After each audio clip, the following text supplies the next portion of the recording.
al reconocido periodista Pedro Corzo, expreso político y actual presidente del Instituto de la Memoria Histórica Cubana contra el Totalitarismo. Pedro.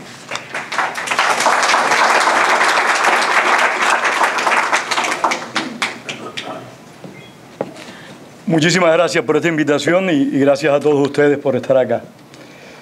Un fuerte abrazo a Serrato, a Félix, por este trabajo que nos hace andar en nuestro pasado y también ayudar a desmontar un mito que lamentablemente no solo nos ha hecho mucho daño a los cubanos, a los latinoamericanos, sino que sigue haciendo daño. Y es que Ernesto Che Guevara, al igual que la Revolución Cubana, se constituyeron sobre una gran farsa, sobre una epopeya que nunca existió. Y ese gigantesco cuento, que fue manipulado en su momento por el régimen castrista y que sigue siendo manipulado por sus aliados, pues ha sobrevivido en el tiempo. Para nosotros, como Instituto de la Memoria Histórica Cubana contra el Totalitarismo, que en su momento también hicimos una investigación sobre Ernesto Guevara, un documental que se llama Guevara, Anatomía de un Mito, en el cual Félix participa, un libro de testimonio sobre Ernesto Guevara también, que se llama Guevara, Anatomía de un Mito, que tiene el mismo título. Ambos trabajos para nosotros fueron muy importantes, porque ayudamos a desmistificar una fantasía, una gran mentira.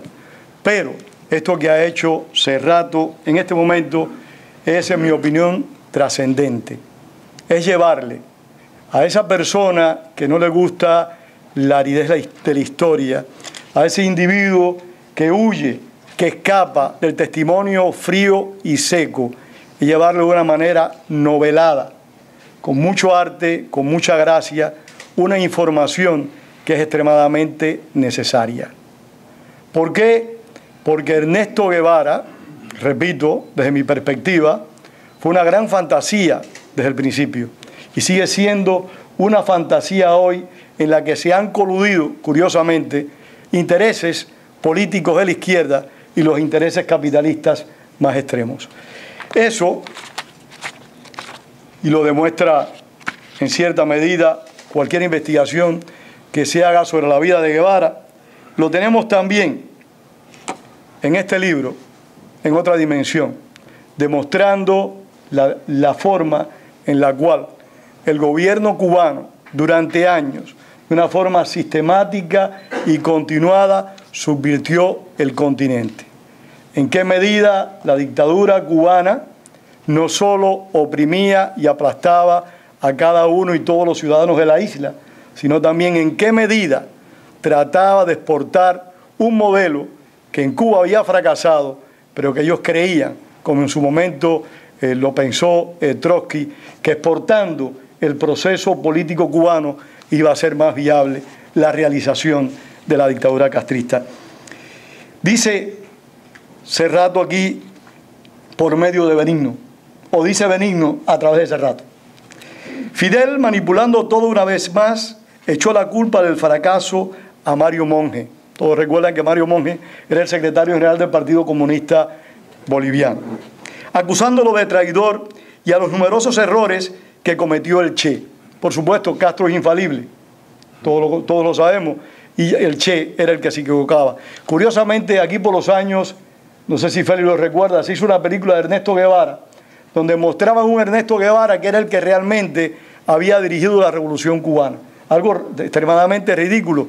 Ernesto Guevara era un buen capitán, pero nunca hubiera sido un buen comandante.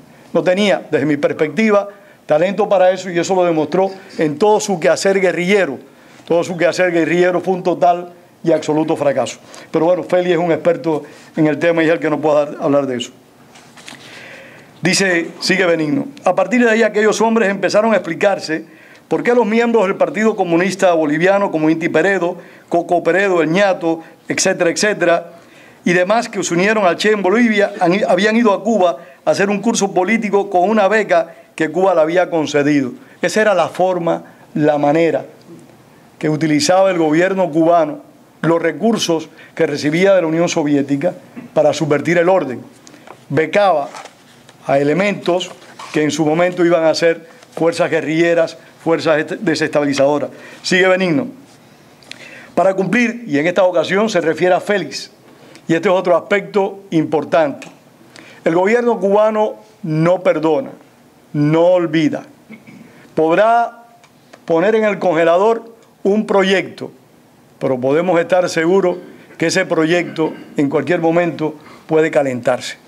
Dice así: para cumplir la orden con respecto a Félix, se estableció un apartado dentro del Departamento América formado por un grupo de mafiosos encabezado por Gorrarián Merlo, Guatón Marambio. Todos conocemos quién es Guatón Marambio. En estos días hubo un escándalo grandísimo en torno a sus inversiones en Cuba, porque eso es otra cosa curiosa. Estos individuos revolucionarios se transformaron en mafiosos.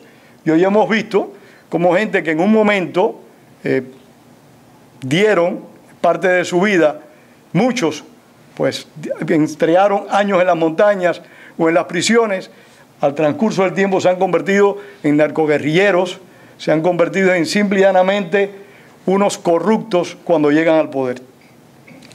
Para cumplir la orden con respecto a Félix, se estableció un apartado dentro del Departamento América formado por un grupo de mafiosos. A Guatón Marambio y otros más se unieron personas de diferentes nacionalidades. Dice así: pero todo con la intención de capturar a Félix. Dice más adelante: sabía que Fidel no perdonaba los resultados de todo aquello, y fueron los siguientes a los que el gobierno cubano asesinó. El presidente Barrientos murió el 27 de abril del 69. La versión oficial dijo que se dio un accidente de helicóptero al enredarse en unos cables, pero no todos estuvieron de acuerdo con la misma tesis. También se habló del coronel Rico Toro por un problema de relaciones con Barrientos y la esposa. O sea, siempre buscaron un pretexto para encubrir la oscura muerte de Barrientos, una muerte oscura como ocurrió con Torrijos. O sea, son muertes que realmente generan más interrogantes que respuestas. Sigue Benigno hablando de asesinatos cometidos por el gobierno cubano contra personas que en su momento estuvieron vinculados a la muerte de Guevara. El 15 de julio de aquel mismo año 69, Honorato Rojas fue asesinado por Inti Peredo en su casa. Más adelante, el 29 de julio del 70, falleció el hijo del general Alfredo Bando, Marcelo, en un extraño accidente de aviación. Sigue. Roberto Quintanilla fue nombrado cónsul en Bolivia, en Hamburgo, y el 1 de abril murió asesinado por Mónica Er, la mujer que ayudó a los supervivientes de la guerrilla en su salida con una pistola que pertenecía a Feltrinelli. O sea, ¿hasta qué punto la voluntad de hacer lo que considera pertinente para extender su visión política, para imponer el proyecto que el gobierno cubano siempre ha defendido y que por suerte ha tenido muy pocos éxitos, pues siempre la dictadura ha estado involucrada? Más adelante tenemos algo que nos dice Félix por medio de Serrato. ¿Cuándo? En el momento de la muerte de Ernesto Guevara. Y aquí hay algo muy importante, y es que cada uno de nosotros somos dueños de nuestros miedos, como también somos dueños de nuestros odios. Y cada uno odia hasta el día que quiere, y se empieza a amar cuando uno quiere. O sea, los sentimientos están ahí. Y la grandeza, no porque sea mi amigo, de Félix se demuestra en esto. Le tomé de su mano y la introduje en el bolsillo izquierdo superior de mi camisa. Entonces le pregunté si tenía algún mensaje para su familia. Dijo: dígale a Fidel, por suerte se equivocó Guevara, que pronto verá una revolución triunfante en América. Dice Félix: lo dijo de una manera que para mí parecía burlarse del dictador cubano por abandonarlo en la selva boliviana. Su tono era sarcástico. Luego el Che agregó: y dígale a mi esposa que vuelva a casarse y que trate de ser feliz. Esas fueron sus últimas palabras.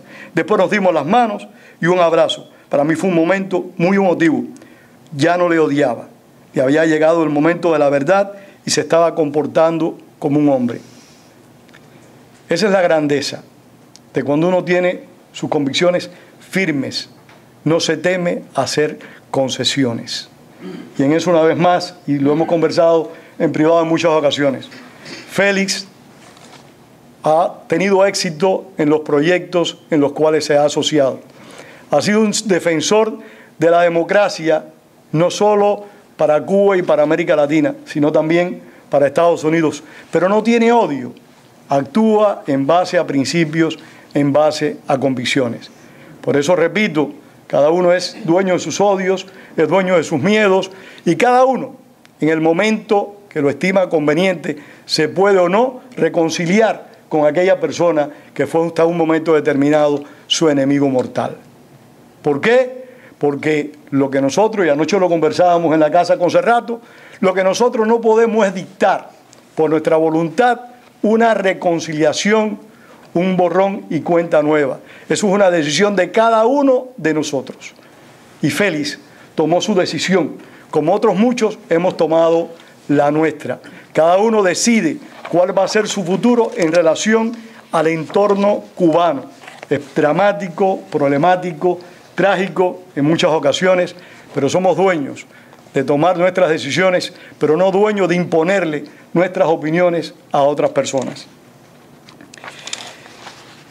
Este libro para mí realmente tiene la relevancia, repito, de dejarnos andar, no en la vida de Ernesto Guevara, que fue una vida realmente intrascendente y con suerte para la popularidad.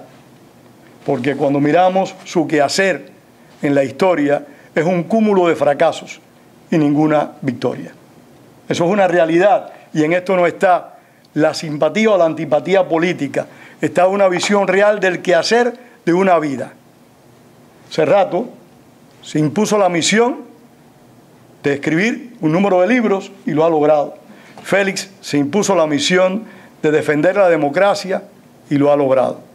Ernesto Guevara se impuso la misión de imponer la dictadura, el despotismo, el terrorismo, y fracasó. Y eso es extremadamente importante, como es importante desmistificar en toda medida la Revolución Cubana, una épica que nunca tuvo lugar, una gran mentira, una gran farsa como ha sido la vida de Ernesto Guevara. Muchísimas gracias.